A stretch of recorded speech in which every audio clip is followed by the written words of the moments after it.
Class 9। आज शुरू करते हैं ज्योमेट्री का एक नया टॉपिक, ट्राइंगल्स। ठीक है, इस ट्राइंगल में जो मेन चीजें हैं, मीन्स बेसिक चीजें हैं, वो सभी को मालूम है कि ये ट्राइंगल ABC है। ठीक है, इसमें 3 वर्टेक्स, ये हटा दीजिए लाइन, 3 वर्टेक्स है ABC और 3 साइड्स हैं AB, BC और AC और 3 एंगल। ये चीज सभी को मालूम है कि ट्राइंगल में ये 6 चीजें होती हैं, 3 लाइन सेगमेंट, 3 एंगल और 3 वर्टेक्स। ठीक है, इसके अलावा कुछ और टर्म्स हैं, वो मैं आपको यहाँ बता रही हूँ। ठीक है, एक टर्म है मीडियन। ठीक, मीडियन क्या होता है? मीडियन क्या है इसी ट्राइंगल में बता रही हूँ। एक वर्टेक्स से अपोजिट साइड में एक लाइन सेगमेंट इस तरह ज्वाइन किया जाए कि वो अपोजिट साइड को बाइसेक्ट करे, तो वो क्या कहलाता है? उसका मीडियन। ठीक है, तो आप डेफिनेशन लिख लीजिए। A line segment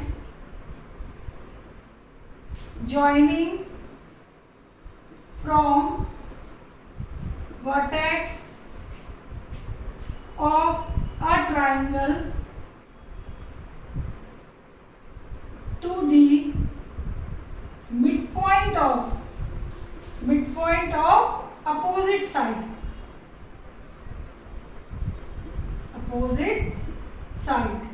is called median।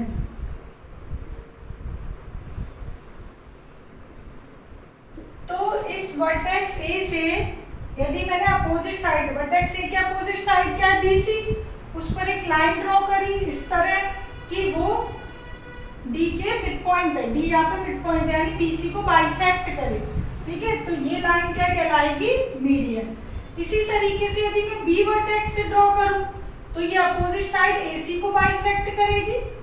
ठीक है, इसी तरह मैं C से ड्रॉ करूं तो ये अपोजिट साइड AB को बाइसेक्ट करेगी। ठीक है, तो ये जो है पार्ट्स इक्वल पार्ट्स हो जाएंगे।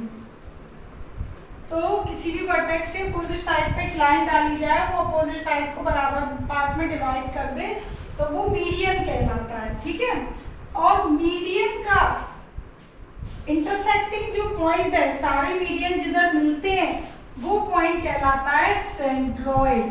क्या कहलाता है? Centroid. Intersection of all medians is called centroid। ठीक है, ये सेंट्रॉइड है और ये मीडियन है। तो इधर मीडियंस क्या है? डायग्राम के अकॉर्डिंग मीडियंस क्या है जो मैंने डायग्राम बनाया है? मीडियंस है AD, BE और CF। ठीक है, सेंट्रॉइड क्या है? Intersection of medians. तो सेंट्रॉइड को डिनोट करते हैं G से। ठीक है, अदरवाइज आप कोई भी पॉइंट डाल सकते हो, तो जनरली G से रिप्रेजेंट होता है सेंट्रॉइड। ठीक है, तो ये इस डायग्राम के अकॉर्डिंग लिख दिया है मैंने। यदि आपका ट्राइंगल PQR है और ये मिड पॉइंट आप कुछ और लेते हो तो उसके अकॉर्डिंग लिखोगे। ठीक है, अब बात करते हैं किसकी?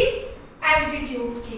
तो एल्टीट्यूड के लिए देखिए, किसी भी ट्राइंगल में इस तरह मैं PQR नाम दे देती हूँ। ठीक है, तो एल्टीट्यूड क्या होता है? किसी भी वर्टेक्स से अपोजिट साइड पर परपेंडिकुलर डाली गई लाइन एल्टीट्यूड कहलाती है। ठीक है, तो इसमें क्या लिखोगे? A perpendicular a line segment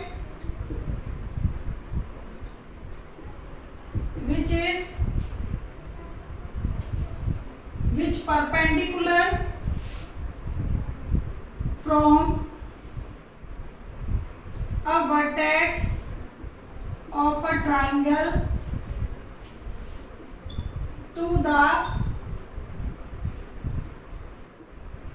its opposite side, to the opposite side या to its opposite side is called altitude। ऐसा is perpendicular from a vertex of a triangle to the opposite side is called a altitude। Okay, तो इस vertex से सामने altitude draw किया गया है, यानी परपेंडिकुलर ड्रॉ किया गया है। अच्छा, क्यू वर्टेक्स से परपेंडिकुलर ड्रॉ किया जाए और आर से भी, सबसे कर दिया। ठीक है, तीनों से पॉसिबल है, तो 3 एल्टीट्यूड ट्राइंगल में पॉसिबल है। ठीक है, इनका नाम रख दिया मैंने पीएम, क्यूएन और एमएन, और रख दो चलो इसको आर। ठीक है, कुछ भी नाम दे दीजिए।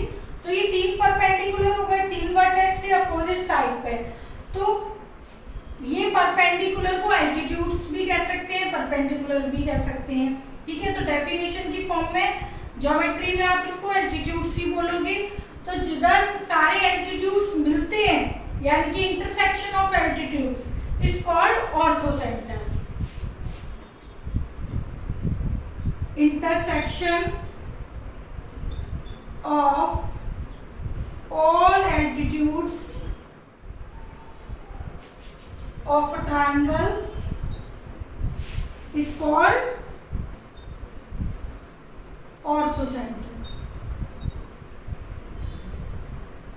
ठीक है, ये ऑर्थोसेंटर और एल्टीट्यूड। तो ऑर्थोसेंटर को जनरली ओ से रिप्रेजेंट किया जाता है, तो इसको आप किसी और से कर लीजिए, ऐसे कर दीजिए। ठीक है, तो ऑर्थोसेंटर को ओ से करते हैं, इसलिए मैंने ओ से कर दिया। अदरवाइज आप क्या नाम की चिंता मत करो, नाम कुछ भी रखिए। तो यहाँ पे जो एल्टीट्यूड्स हैं वो कौन कौन से हैं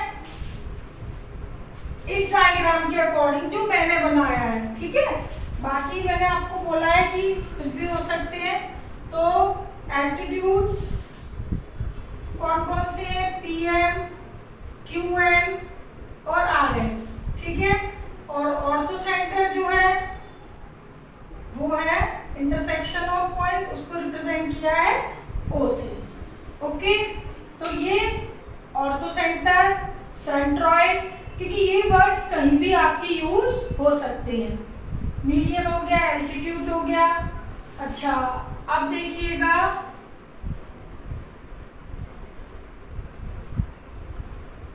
बस यही है। एक चीज और देख लीजिएगा, एंगल बाइसेक्टर। जैसे कि ट्राइंगल है एबीसी, उसमें 3 एंगल है। ठीक है, तो एंगल का जो बाइसेक्टर होता है उसे कहते हैं इनसेंटर। ठीक है, तो ये चीज एक और लिख लीजिए, incentre. intersection of angle bisectors of a triangle is called incenter। incenter को I से रिप्रेजेंट करते हैं। ठीक है, एंगल बाइसेक्टर मतलब जो एंगल को इक्वल पार्ट्स में डिवाइड करे। ये एबीसी एंगल है, इनको इक्वल पार्ट से डिवाइड करती हुई जो लाइन जा रही है वो एंगल बाइसेक्टर है। ठीक है, और एक होते हैं आपके परपेंडिकुलर बाइसेक्टर। ठीक है,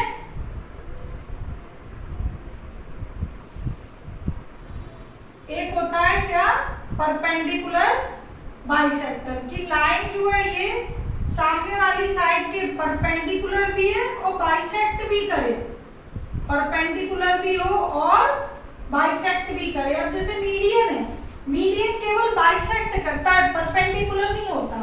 ठीक है, और ये जो लाइंस हैं वो बाइसेक्ट भी कर रही हैं और परपेंडिकुलर भी है। देखो मैंने सिंबल भी बना दी है इधर, ये इक्वल भी है। ठीक है, और परपेंडिकुलर भी है।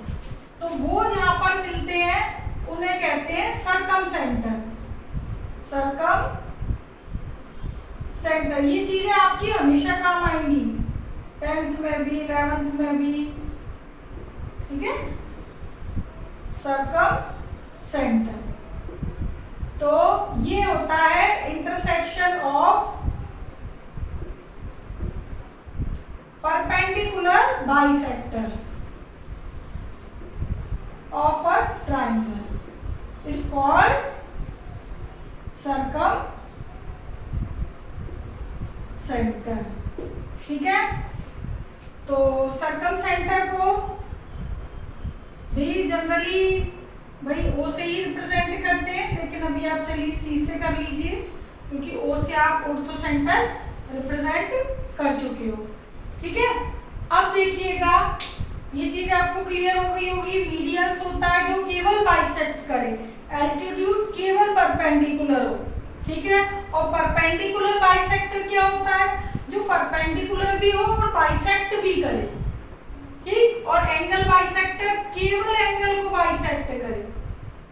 ठीक है, तो मीडियंस जिधर मिलते हैं उसे सेंट्रॉइड कहते हैं, एल्टीट्यूड जिधर मिलते हैं उसे ऑर्थो सेंटर कहते हैं, एंगल बाइसेक्टर जिधर मिलते हैं उसे इनसेंटर कहते हैं, परपेंडिकुलर बाइसेक्टर जिधर मिलते हैं उसे सर्कम सेंटर कहते हैं। ठीक है, तो ये चारों टर्म्स आपको मालूम होनी चाहिए, तो मैंने इसका ये चारों टर्म्स आपकी लिख दी। ओके, अब देखिए, अब बात करते हैं हम इसकी ट्राइंगल्स की। ठीक है, ये भी क्या ट्राइंगल की बातें थी सारी, तो अब बात करेंगे कॉन्ग्रुएंसी की, कॉन्ग्रुएंट ऑफ ट्राइंगल्स की। तो देखिए, कॉन्ग्रुएंट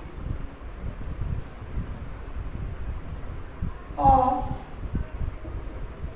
टू ट्राइंगल्स।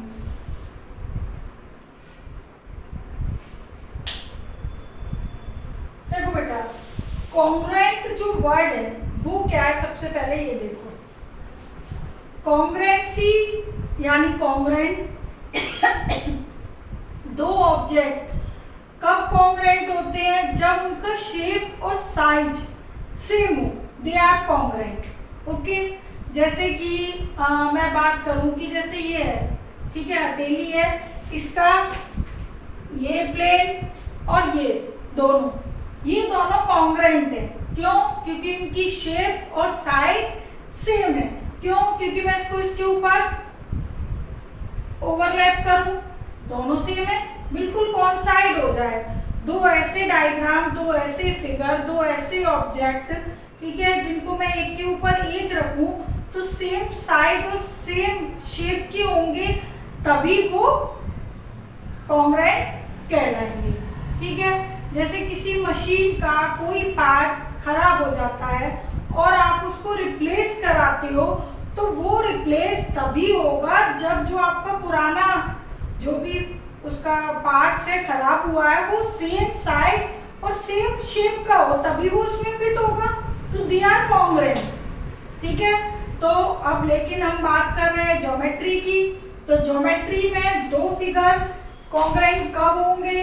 जब उनकी साइज और शेप सेम हो। जैसे ये एक लाइन सेगमेंट है ए बी, मैंने लिया 4 सेंटीमीटर का, और सी डी भी मैंने लिया 4 सेंटीमीटर का, तो they are congruent line segment. Okay, ये दोनों लाइन सेगमेंट कॉन्ग्रुएंट है। ठीक है, A B and C D are congruent. इसी तरह दो, मान लो मैंने एक सर्कल लिए प्लेन फिगर, ये भी 2 रेडियस का है, ये भी 2 रेडियस का है, तो दे आर कॉन्ग्रुएंट। ठीक है, तो इस तरीके से कोई भी प्लेन फिगर हो, same size same shape, they are congruent है। ठीक है, अब हमें बात किसकी करनी है? हम कौन सा चैप्टर पढ़ रहे हैं? ट्राइंगल। तो हम अपने ट्राइंगल की बात करते हैं। तो दो ट्राइंगल भी तभी कॉन्ग्रुएंट होते हैं जब उनकी शेप और साइज बिल्कुल सेम हो, कि मैं इसको इसके ऊपर रखूं तो बिल्कुल इक्वल आए। ठीक है, तो ये तो एक रफ डायग्राम है। तो अब ट्राइंगल के बारे में देखिएगा। मैंने यहाँ पे 2 ट्राइंगल लिए, ए बी सी, ठीक है, और दूसरा ट्राइंगल डी ई एफ। ठीक है, ये बराबर साइज के ले लिए हमने।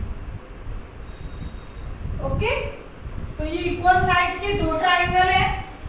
तो यदि ये दोनों इक्वल है तो इनके जो करस्पॉन्डिंग साइड्स और एंगल इक्वल होने चाहिए, तो ये कॉन्ग्रुएंट है। ठीक है, तो देखिएगा in triangle ABC and triangle DEF में AB साइड इसके कॉन्ग्रुएंट, चलो पहले वर्टेक्स की बात करते हैं। A वर्टेक्स D के करस्पॉन्डेंस हो, ठीक है, B वर्टेक्स E के करस्पॉन्डेंस हो और C वर्टेक्स F के करस्पॉन्डेंस हो। ठीक है, ये तो हो गई वर्टेक्स की बातें। अब देखिए साइड की बात करूं तो AB और DE साइड इक्वल हो, ठीक है, और BC EF के इक्वल हो और AC DF के इक्वल हो। ये तो हो गए वर्टेक्स, ये साइड्स। अब देखिए एंगल, एंगल A के equal angle D, angle B के इक्वल एंगल E और एंगल C के इक्वल एंगल F। ठीक है, तो वर्टेक्स, करस्पॉन्डिंग साइड्स और एंगल ये सब बराबर हैं। वर्टेक्स तो कौन साइड है, A के ऊपर D, B के ऊपर E, C के ऊपर F। इसको मैं इसके ऊपर करूं या इसको इसके ऊपर करूं, ओवरलैप हो जाए। A वर्टेक्स D पे पड़े, B E पे पड़े और C F पे पड़े। ठीक है, और AB साइड DE के इक्वल, BC EF के इक्वल होगी, AC DF के इक्वल होगी यदि वर्टेक्स इस तरीके से है तो। ठीक है, तो एंगल भी बराबर होंगे। ठीक, it means they are congruent triangle. अच्छा, ये जो ट्रायंगल कॉन्ग्रुएंट है इनको आप रिप्रेजेंट कैसे करोगे, इस सिंबल से। It is the symbol of congruent, congruency. ठीक है, ये सिंबल कॉन्ग्रुएंस को शो करता है। It means triangle ABC and DEF are congruent triangle. Okay, तो ये कॉन्ग्रुएंसी का साइन है। ठीक है, अच्छा बात ये आती है कि दो ट्रायंगल कॉन्ग्रुएंट है तो ये किसी ना किसी कंडीशन या प्रॉपर्टी से बंधे हुए हो तो ही वो कॉन्ग्रुएंट होंगे, यानी कि उनकी साइड और शेप जब बराबर होंगी जब उनकी करस्पॉन्डिंग साइड्स और एंगल सेम होंगे। ठीक है, तो ये इसमें जो प्रॉपर्टीज यूज होती हैं साइड्स और एंगल्स की, ठीक है, तो ट्रायंगल कॉन्ग्रुएंट होते हैं और प्रॉपर्टी का जब हम यूज करते हैं किसी क्राइटेरिया का तो उसे हम कॉन्ग्रुएंसी बोलते हैं। ओके, तो कॉन्ग्रुएंट और कॉन्ग्रुएंसी वर्ड में कंफ्यूज होने की जरूरत नहीं है। ठीक है, प्रॉपर्टी का यूज करके लिखते हैं तो बोलते हैं कॉन्ग्रुएंसी ऑफ ट्रायंगल्स। ओके, तो ये ट्रायंगल क्या है, कॉन्ग्रुएंट है। अब देखिएगा जैसे इस ट्रायंगल जो ABC है वो कॉन्ग्रुएंट हो सकता है DEF के हो सकता है ट्रायंगल ABC कॉन्ग्रुएंट DFE हो, यानी कि यहाँ पे 6 पॉसिबिलिटी हो सकती है ABC ट्रायंगल को इसके बराबर होने के लिए, कॉन्ग्रुएंट होने के लिए। ठीक है, DEF भाई ये चेंज हो सकते हैं ना वर्टेक्स, DFE भी हो सकता है, EDF, तो यहाँ पे 6 पॉसिबिलिटी हो सकती है। EFD, ABC congruent, FDE, FED, तो यहाँ 6 पॉसिबिलिटी है ABC को DEF के कॉन्ग्रुएंट होने के लिए। भाई ये ट्रायंगल है, D है, D इधर भी हो सकता है इधर भी हो सकता है। ठीक है ना, तो AD वर्टेक्स बराबर हो सकते हैं तो ये इंटरचेंज होंगे। यदि सपोज करो इसके अकॉर्डिंग तो ये सारा लिखा ही है ABC, देखो AD के करस्पॉन्डेंस से BE के CF के, ये वर्टेक्स एक के ऊपर एक आ रहे हैं, उसके अकॉर्डिंग साइड्स लिखी है। यदि मैं सेकंड वाला केस लेती हूँ ए बी सी और डी एफ ई, तो देखो जैसे ए बी सी और डी एफ ई ये केस लेती हूँ, तो ए किसके करस्पॉन्डेंस है वर्टेक्स डी के, बी एफ के और सी ई के। ओके, तो उसके अकॉर्डिंग यदि लिखते हो तो ए डी डी एफ के बराबर होगी, ए सी डी ई के बराबर होगी, बी सी एफ ई के बराबर होगी, और एंगल ए डी के बराबर, बी एफ के इक्वल और सी ई के इक्वल। ओके, तो ये यहाँ पर जो ट्राइंगल है वो उनके वर्टेक्स इधर उधर हो जाए तो उसके अकॉर्डिंग आप वर्टेक्स लिखोगे। ठीक है, तो ओवरऑल ये बात आती है कि if corresponding sides and corresponding angles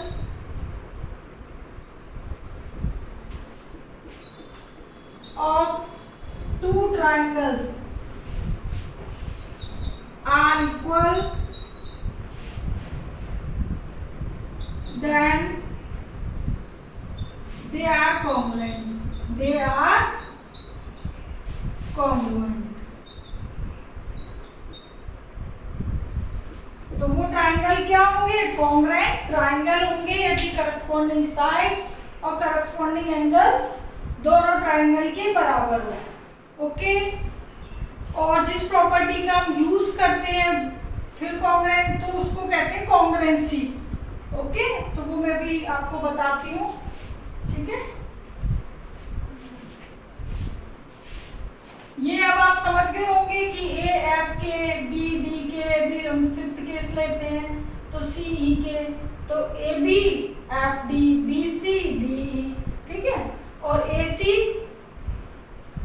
E F E के, ये चीजें तुमने कॉन्ग्रुएंसी से रिलेटेड छोटी छोटी चीजें 8th में भी पढ़ी होंगी। अच्छा, अब देखिए क्राइटेरिया फॉर या condition, congruency condition.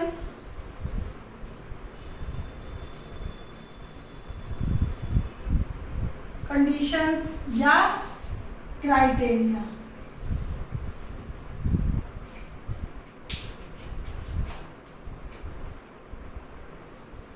Of triangles, of two triangles. Okay, तो देखिए कौन कौन सी कंडीशन है कॉन्ग्रुएंसी के लिए। ठीक है, यानी जिन प्रॉपर्टीज का हम यूज करते हैं, ठीक, वो प्रॉपर्टी मैं आपको बता रही हूं कि दो ट्राइंगल यदि कॉन्ग्रुएंट हैं तो हम किस किस प्रॉपर्टी का यूज कर सकते हैं। पहली है एस ए एस कॉन्ग्रुएंसी। ठीक है, दूसरी है A S A congruency. Third है ए एस कॉन्ग्रुएंसी। ठीक है, तो दो ट्राइंगल को कॉन्ग्रुएंट होने के लिए ये जो 3 प्रॉपर्टी मैं यहाँ लिख रही हूँ, ठीक है, तो प्रॉपर्टी का यूज करके जो हम बताते हैं कंडीशन, वो कंडीशन कहलाती कॉन्ग्रुएंसी कंडीशन या कॉन्ग्रुएंसी क्राइटेरिया, जो कि प्रूफ करने के लिए जरूरी है। ठीक है, नेसेसरी कंडीशन कह सकते हो आप इसे।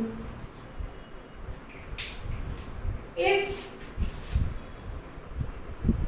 two sides and included angle of a triangle are equal to two sides and included angle of other triangle,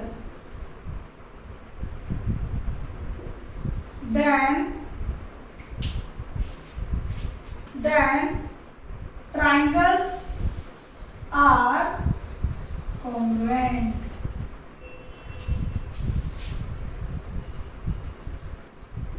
ठीक है, तो इसका डायग्राम बना देते हैं हम। ये चलो मैं बाद में लिख दूंगी। देखो बेटा, जैसे ये मैंने ट्राइंगल लिया है एक, तो इस ट्राइंगल में ABC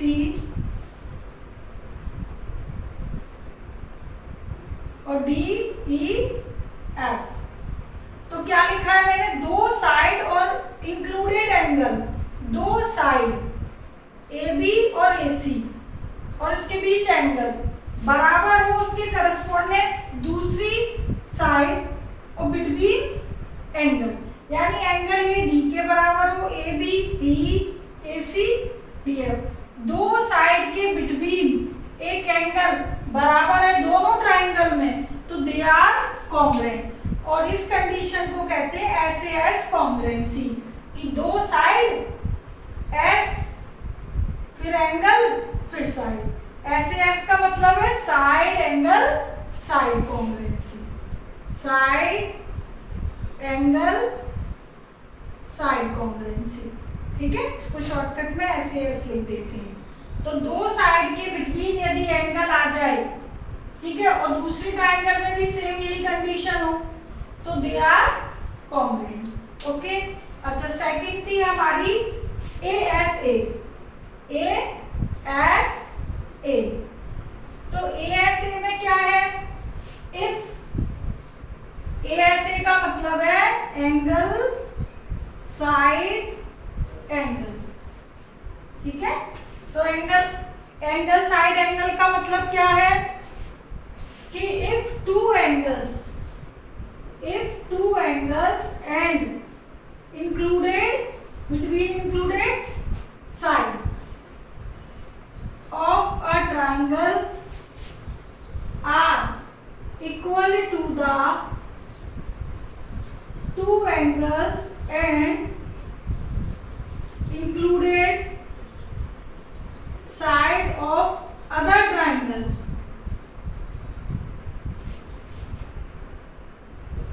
then triangles are congruent। यदि दो एंगल और बीच में साइड होए, ठीक है, तो भी ट्राइंगल क्या होते हैं, कॉन्ग्रुएंट होते हैं। देखो डायग्राम में इधर बना रही हूं।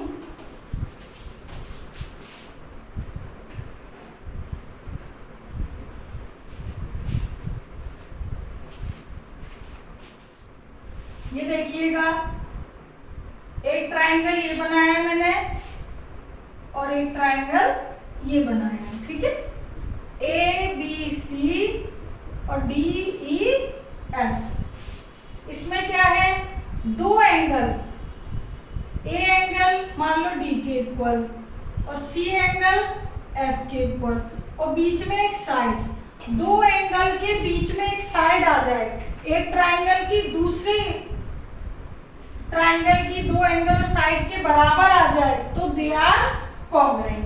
ये कंडीशन कहलाती है एंगल साइड एंगल कॉन्ग्रुएंसी। ठीक है, तो एंगल साइड एंगल को ASA कॉन्ग्रुएंसी लिख सकते हो।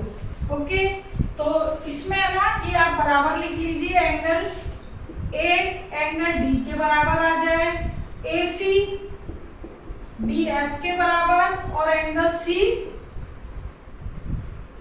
F के बराबर। ठीक है, अच्छा ये फर्स्ट वाली केस में भी लिख लीजिएगा आप लोग, AB DE angle A angle D और साइड AC DF। ठीक है, फर्स्ट केस में दो साइड के बीच एंगल था, दो साइड के बीच, ये दो साइड और बीच में angle, so it is SAS। Second case में दो एंगल के बीच साइड, मतलब ठीक है, दो एंगल के बीच साइड, दो एंगल फिर साइड। ठीक है, इट इज ASA कॉन्ग्रुएंसी। तो SAS और ASA ये कॉन्ग्रुएंसी है। ठीक है, जरूरी नहीं है दो एंगल इधर के ही हो, ये भी हो सकते हैं, ये भी हो सकते हैं। ठीक है, कोई भी हो सकते हैं। तो ये हो गया सेकंड कंडीशन। अब देखिए थर्ड डेफिनेशन। थर्ड है AAS कॉन्ग्रुएंसी।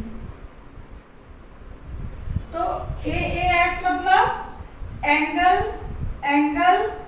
Side congruency. तो इसमें क्या है, दो एंगल और एक side. If two angles and a side of a triangle are equal to the two angles and a side of other triangle, then triangles are congruent. Okay, तो इसमें किस तरह डायग्राम आएगा, देखो थर्ड का डायग्राम।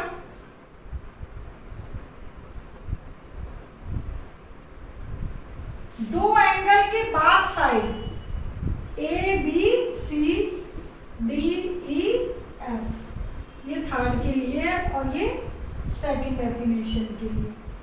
ठीक है, मैंने यहाँ इंडिकेट कर दिया है, कंफ्यूज मत होना बेटा। ये थर्ड के लिए डायग्राम है और ये किसके लिए था, सेकंड के लिए।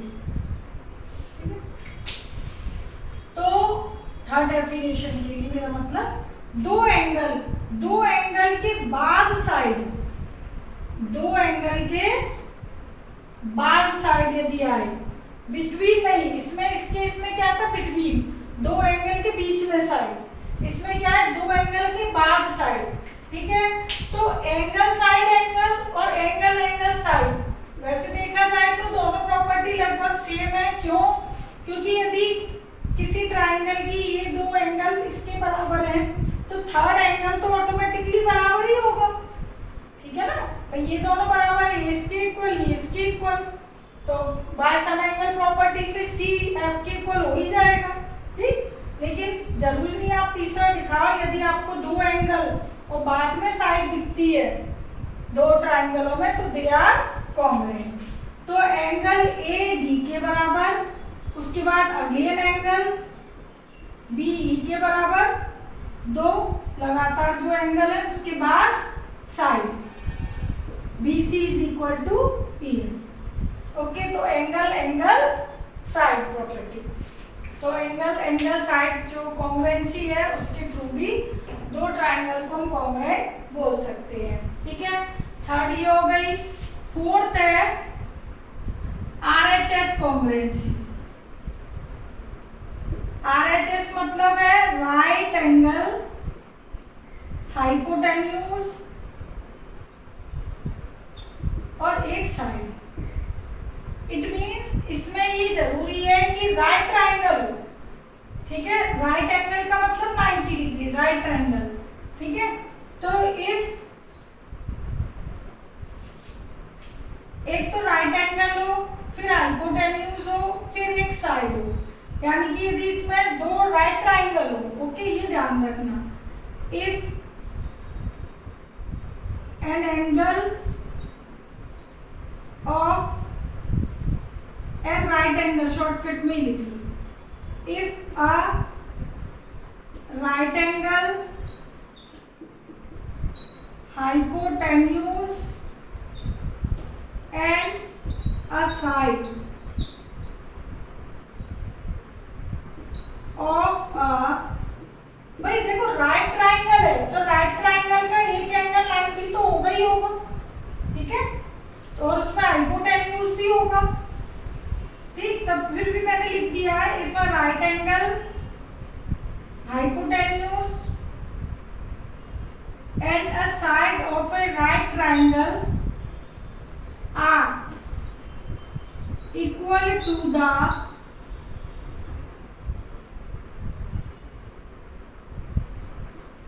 a right angle hypotenuse and a side of other right triangle, then triangles are congruent। ठीक है, ये जो मैंने कंडीशन लिखी है ना बेटा आरएचएस की, ये लिखिए दो राइट ट्राइंगल के लिए, इसमें दो राइट ट्राइंगल है तभी आरएचएस की कंडीशन अप्लाई होगी, अदरवाइज नहीं होगी। क्यों? क्योंकि इसमें क्लियर लिखा है कि राइट एंगल होना जरूरी है। यहाँ पे भी लिख दिया मैंने राइट एंगल, और राइट ट्राइंगल से तो अंडरस्टूड है, ठीक है। तो दो राइट ट्राइंगल ऐसे हो कि उसमें उसकी हाइपोटेन्यूज और एक अदर साइड बराबर हो, ठीक है। तो इसके लिए मैं डायग्राम कहाँ बना दूं, यहाँ बना देती हूँ। चलिए देखिए, फोर्थ के लिए मैंने बनाए दो राइट ट्राइंगल, एक ये और एक ये, ठीक है। बराबर बना लेना आप अपने हिसाब से, ए बी सी और डी ई एफ। इसमें एंगल बी और ई ये बराबर हो, हाइपोटेन्यूज इक्वल हो, और इन दोनों में से कोई भी एक साइड, दो साइड है, A B side D E की बराबर हो, ठीक है, या बी सी एफ ई की बराबर, कोई भी एक साइड ये हो या ये, दो पॉसिबिलिटी है साइड के लिए, क्योंकि ए बी बी सी दोनों ही साइड है, इसमें भी दो साइड है। तो एंगल का 90 होना जरूरी है भाई, राइट ट्राइंगल है तो नेचुरल होगा ही होगा, ठीक है। और हाइपोटेन्यूज 90 के जो अपोजिट साइड होती है, 90 डिग्री के अपोजिट जो साइड होती है वो क्या कहलाती है, हाइपोटेन्यूज, वो बराबर हो, और साइड एक इक्वल हो, ए बी डी के इक्वल हो या बी सी एफ ई के इक्वल हो। इन दोनों में से कोई एक पॉसिबिलिटी हो, आइदर दिस और दिस, तो it is condition of RHS, ठीक है। ये कॉन्ग्रुएंसी आरएचएस के लिए। तो आपने यहाँ पे चार प्रॉपर्टी पढ़ी कॉन्ग्रुएंसी के लिए, कौन सी, एसएएस, एएसए, एएएस और आरएचएस। देखिए कि एक टर्म है, आपने सुना भी होगा, सीपीसीटी, ओके। तो वो चीज क्या है वो मैं आपको एक बार इंट्रोड्यूस करा देती हूँ कि सीपीसीटी इसकी फुल फॉर्म है करस्पॉन्डिंग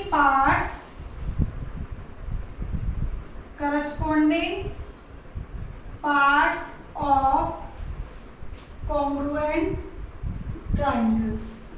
इट मीन्स दो ट्राइंगल यदि आप कॉन्ग्रुएंट शो कर देते हो, ठीक है, जैसे लाइक दिस, ये मैंने ये डायग्राम बनाए, इसमें आपने दो एंगल और बीच में साइड प्रूफ कर दिया, ठीक है। तो बाय ए एस ए के थ्रू ये दोनों ट्राइंगल क्या हो गए, कॉन्ग्रुएंट हो गए। तो ट्राइंगल जब कॉन्ग्रुएंट प्रूफ हो जाते हैं यानी शो हो जाते हैं, तो अब उसके जो बचे हुए पार्ट्स हैं, बचे हुए पार्ट्स कौन कौन से हुए भाई, दो एंगल आप लिख चुके हो इसमें, तो थर्ड एंगल रह गया, ठीक है, और एक साइड आप ले चुके हो तो बाकी की दो साइड रह गई। तो आपने देखा ये चारों जो आपने कंडीशन पढ़ी उसमें तीन चीजें थी भाई, एसएएस, एएसए, ठीक है, एएएस और आरएचएस। तो ये तीन तो बराबर है ही, लेकिन जो बचे हुए पार्ट्स हैं वो भी ऑटोमेटिकली क्या हो जाते हैं, इक्वल। तो यदि दो ट्राइंगल इक्वल है बाय एनी कंडीशन, चारों आपको रूल लिखे हुए हैं, चारों रूल में से किसी भी रूल के थ्रू ट्राइंगल कॉन्ग्रुएंट हो गए, तो ऑटोमेटिकली बचे हुए जो भी पार्ट्स हैं, करस्पॉन्डिंग पार्ट्स, वो भी क्या होते हैं, इक्वल, ठीक है। तो उन पार्ट्स को हम बाय सीपीसीटी इक्वल लिख देते हैं, ठीक है।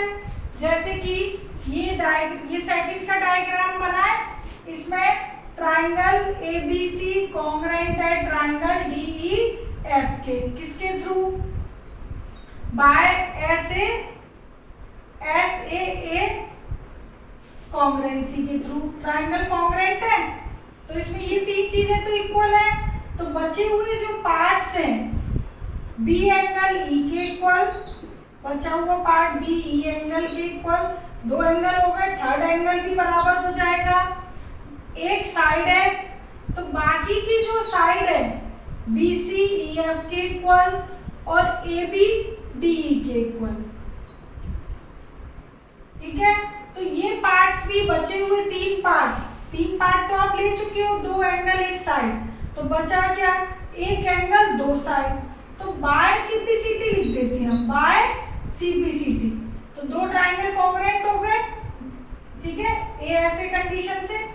तो ये जो बचे हुए तीन पार्ट है, तीन पार्ट हो गए, 3 और 6 होते हैं टोटल ट्राइंगल्स में, ठीक है। 6 पार्ट कैसे, 3 एंगल 3 साइड, ओके। तो 3 आप ले चुके हो, तो बचे हुए 3 भी बराबर लिख देते हैं हम। वो क्या, किस रीजन से लिखते हैं, बाय सीपीसीटी। तो तब आप रीजन क्या लिखोगे क्वेश्चंस में, ये सीपीसीटी। तो सीपीसीटी का फुल फॉर्म है corresponding parts of congruent triangles, ठीक है। ये हो गई। आप देखो दो इंपॉर्टेंट चीज, दो रिजल्ट या प्रॉपर्टी कह लो, ठीक है, दो प्रॉपर्टी और है ट्राइंगल से रिलेटेड, नोट कर लेना।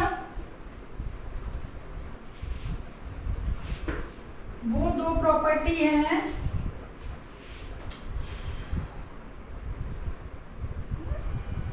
पहली है कि ये तो कॉन्ग्रुएंसी रूल हो गए सारे, ये लिख देती हूं मैं, प्रॉपर्टी ऑफ ट्राइंगल।